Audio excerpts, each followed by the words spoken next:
Yeah. Well, listen, for a start, we're really pleased. Like since the bye, we've had 3 games, and they've all been decided by less than 10 points. So that was very different than the first 11 games of the season, where we're lucky to be that close at half time, let alone at the end of the game. So we won a close one against West Coast, and then have dropped the ones against the Pies and Melbourne. They're both really good sides. We're learning a lot about where we're at as a footy club and a playing group, and we just continue to use it as opportunities to learn, and you're hoping for another great contest against the Dogs this week. I think what it's shown in the last 3 weeks, our competitiveness means that our supporters would start to still see some blue sky and what had been a pretty rocky start to our year. Hopefully they can rock up in numbers and start following this next generation of North players that are coming through.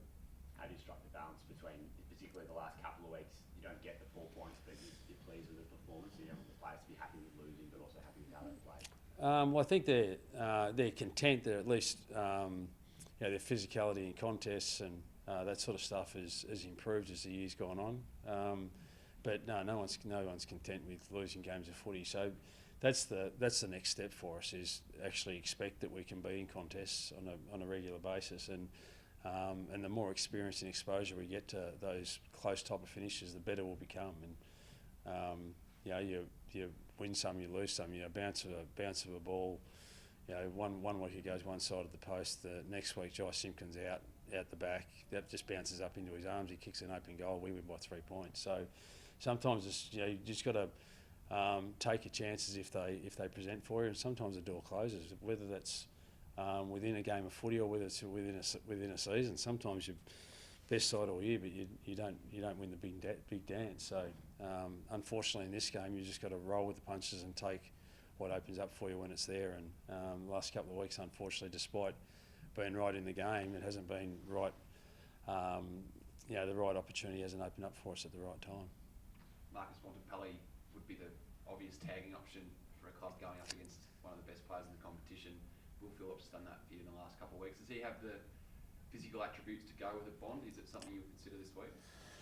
Well, it's a difficult one, isn't it? Because he's 6'4" and rolls forward for a fair portion of his game too. So we won't give up what we're going to do in that space just yet. Obviously, Bontempelli's one of the best players of the last 8 to 10 years, and arguably the doggy best of all time. So whether we put Will to him or not, somehow we're going to have to quell his influence. Because he's a ripper, and hopefully that little injury at training will quell his influence in some manner. But listen, he's a great player, and we put too much time into Bontempelli, and Treloar pops up, or Liberatore pops up, or McRae pops up, or Sanders pops up. So we've got to concentrate on their whole midfield rather than just one player necessarily. But given what we've done the last couple of weeks with Will, it's probably likely at some point in time he's going to have one of their players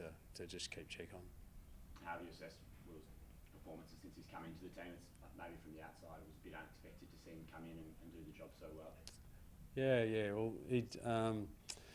we're just trying to work out for him and for us what his role within the team is, and right at the moment, there's a little niche for him to be a run with player, and part of that is the learning. I think I said in post game yesterday, Anthony Stevens cut his teeth being a run with player for the first 4 years of his career, and Will might get that type of opportunity. I'm not sure if it'll go for 4 weeks, 4 months, 4 years. I'm not sure, but what I do know is he's played against 2 pretty accomplished players over the last 2 weeks, and he did really well on Dacos until Dacos, to Collingwood's credit, they mixed up the role that he played in the second half, and Will couldn't lock onto him in the role that he was playing on him in the first half. So that's why we made the change, and then last week he was able to play on Oliver for the whole of the game, and we know that he's a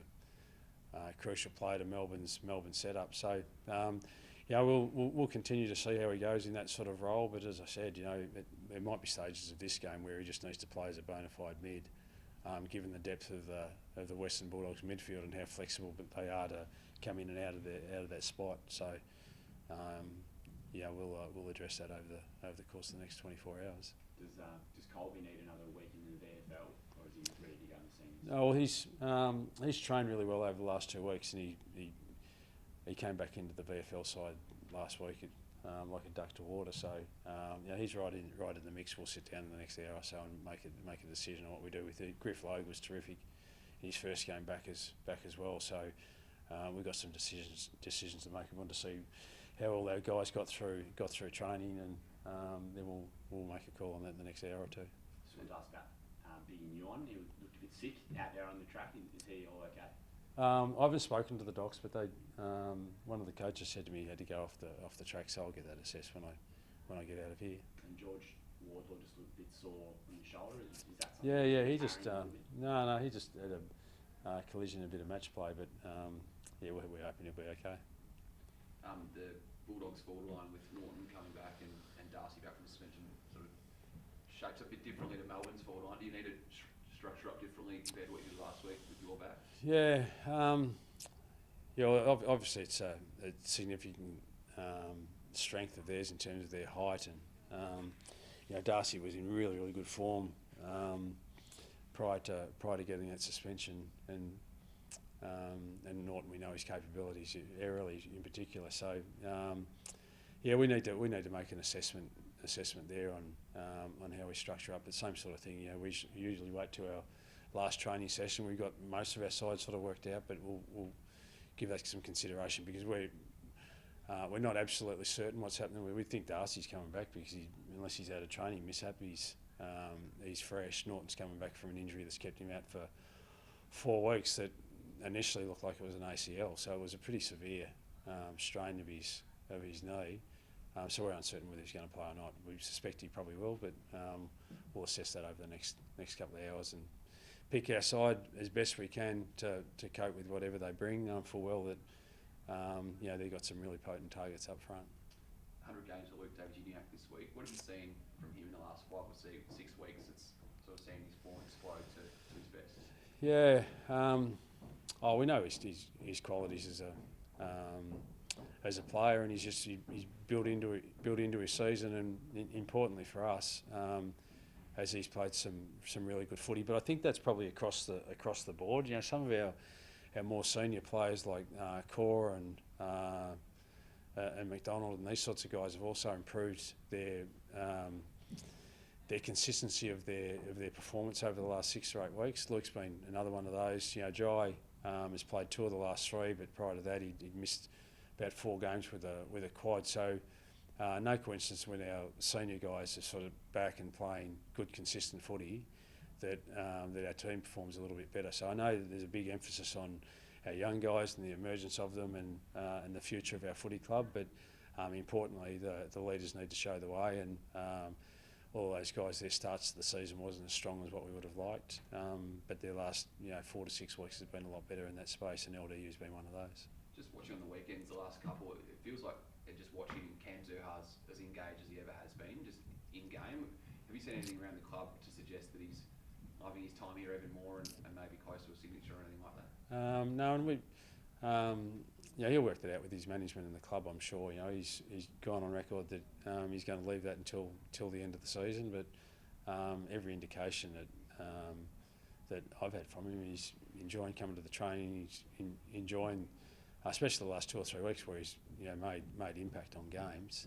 So we'll just let that play out as it sits, and I know it's a regular question for media and it's a regular question for us, but he's been pretty strong on it right from the get-go that he's not making a decision until the end of the season. So unless something changes the next week or two, I'd expect that we'll hear something in late August or September.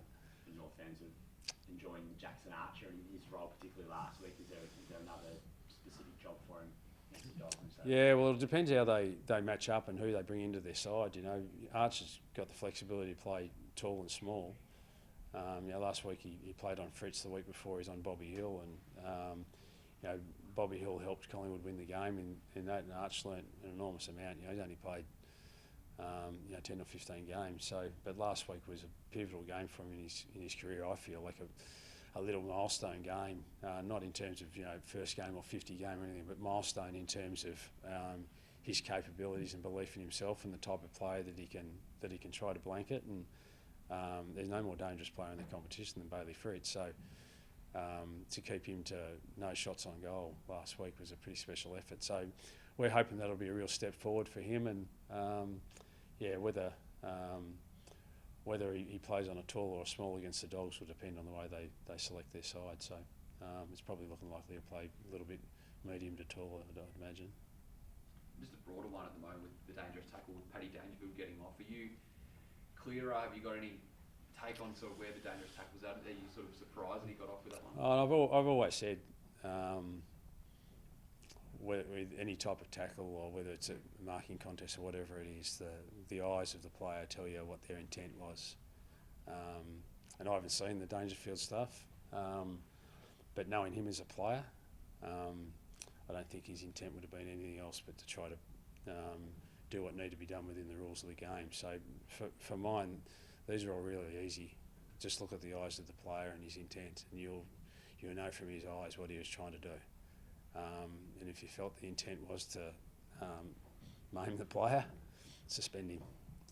If it wasn't, then let it go.